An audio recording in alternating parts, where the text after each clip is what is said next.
Bonjour à tous les amis, j'espère que vous allez bien. Très heureux de vous retrouver pour ce LNDJ. Désolé, je fais un peu moins d'épisodes en ce moment. Je suis en plein déménagement, donc c'est pas évident.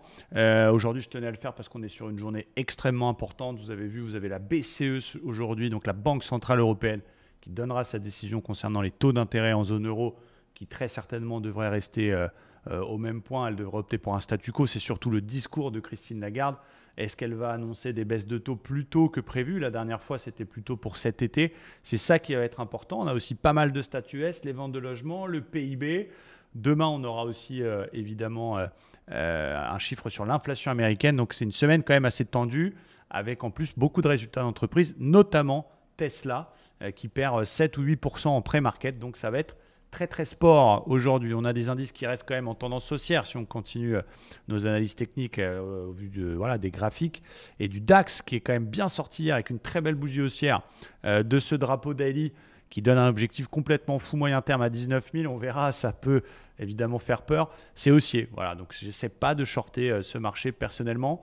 On a un niveau résistance qui pour l'instant bloque ici cette zone des 16 980 juste sous les 17 000. Résistance, résistance, résistance, résistance. Encore une fois, on a très légèrement cassé pour venir légèrement se réappuyer. Mais bon, ça reste une zone quand même assez importante, à la fois chiffre rond et niveau qui ne passe pas, mais ça reste haussier. On est dans un flux haussier en une heure, donc plutôt des achats.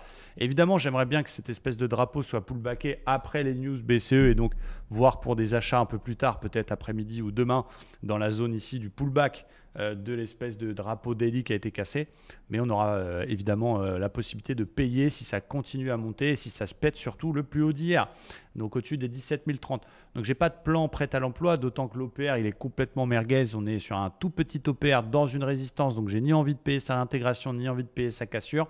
Attendez les news tranquillement et sachez rester à l'écart quand on a des gros niveaux. Côté indice américain, on va voir si on a un peu plus de réussite. J'ai pas fait une bonne semaine pour l'instant, à la fois avec des trades qui sont tout simplement pas passés et aussi un trade Nasdaq mardi où je me suis fait stop pour un point et qu'il a fait son TP derrière. Mais bon, ça fait partie du trading, on lâche rien.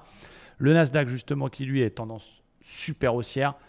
On apprécie le beau pullback qu'on avait vu en début de mois. Nouveau record historique hier, donc voilà, pareil, je ne vais pas shorter ce marché, même si on a peur d'acheter un ATH, c'est logique. Donc j'aimerais bien un petit repli. Maintenant, en 4 heures, c'est super haussier aussi. On est venu se réappuyer sur l'ancien plus haut. Et donc mon plan aujourd'hui, il est un peu double.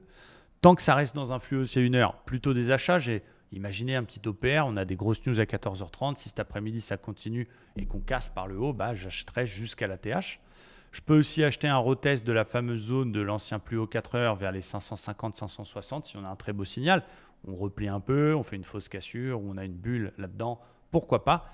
Et éventuellement, une consolidation à jouer si jamais ça casse le 61 de la dernière vague de hausse pour aller chercher les 100%. Mais il faut que ce soit ultra propre parce que c'est complètement contre la tendance daily. Donc voilà, on le note parce qu'à ce moment-là, le flux sera baissier.